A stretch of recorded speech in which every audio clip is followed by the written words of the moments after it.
Hello, my lovelies. I wanted to talk today about managing difficult children. I certainly have one. I'm sure you've got one. Or the point being, they're all difficult at some point, right? No children are always good and always lovely, and they go through phases.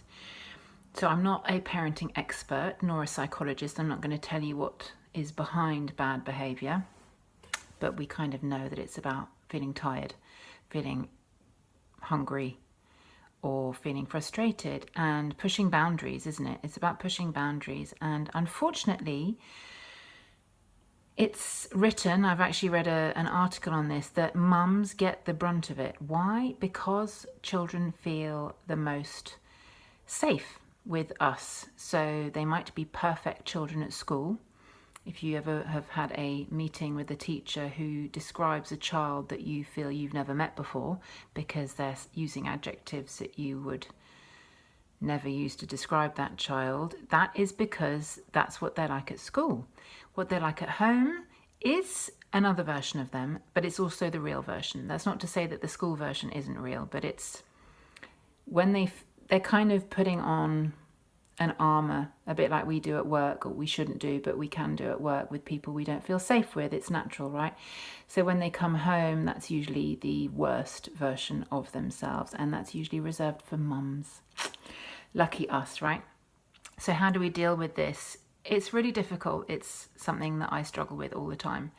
And the key to it is to self-care. I go on about self-care all the time, but if you feel good about yourself, if your energy levels are where they should be, if you're feeling positive and happy and like you matter, then some child's opinion of you, even though they're screaming that you hate you, they hate you, and that they're throwing their book bag at you and demanding something for tea that's not what you've made, and refusing to get into bed on time, and doing everything they can to be difficult. If you've filled your tanks and you feel good about who you are, none of this touches the sides.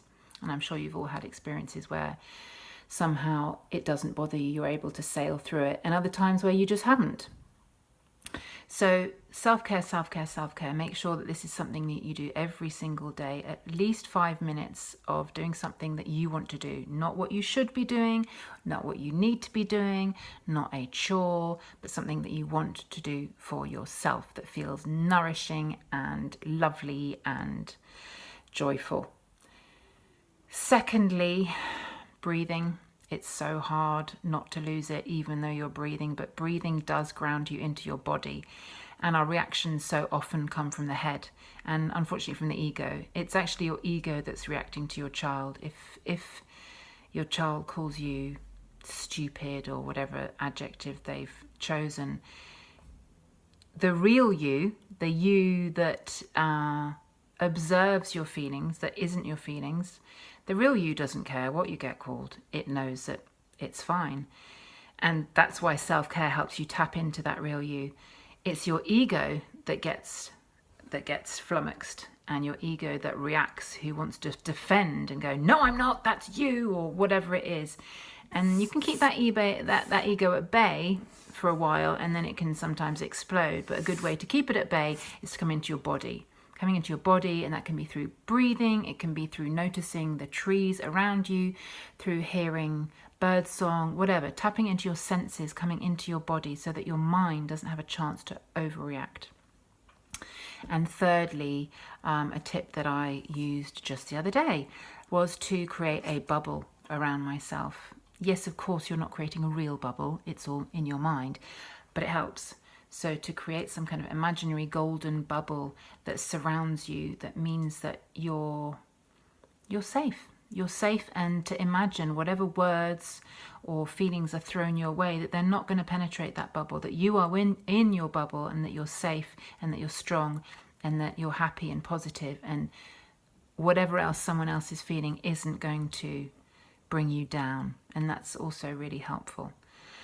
So 3 tips today on how to deal with a difficult child. You could, of course, apply this to a difficult, oh, there's my claw, look, nice, to a difficult employer or person that you know in your life. But these 3 things do work. So good luck, mamas. Let me know how you get on. If you want any more hot tips or ways of coping with things, then check out my website, www.bobomama, BOBOMAMA.net. I've got lots of vlogs and blogs on the blog page that will help you feel a lot better about what you're going through and to know that you're not alone. Lots of love.